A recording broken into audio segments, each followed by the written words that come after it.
ito ay rated SPG. Striktong patnubay at gabay ng magulang ang kailangan. Maaaring may masiselang tema, lengguwahe, karahasan, sexual, horror o droga na hindi angkop sa mga... Ayaw na nga ni Tali ang buhay niya dito nga kay Melania. Kaya naman nga't nagmakaawa nga siya kay Rosel na pabalikin na nga siya sa buhay nito. At iwan na nga niyang tuluyan itong si Melania. Subalit nagmamatigas na nga itong si Rosel at hindi na nga naaawa dito kay Tali. Samantalang patuloy pa rin nga itong si Via sa paghihiganti nga dito kay Rosel. Subalit hindi naman nga siya aatrasan nito ni Rosel.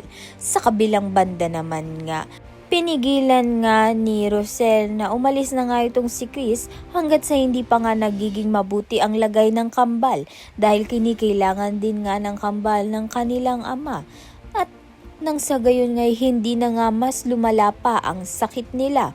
Kaya naman nga't kapag umokay na nga ang lahat, si Chris na nga mismo ang aalis sa pamilya nga nila. Kaya naman nga't yan at iba pa ang dapat nating pakaabangan.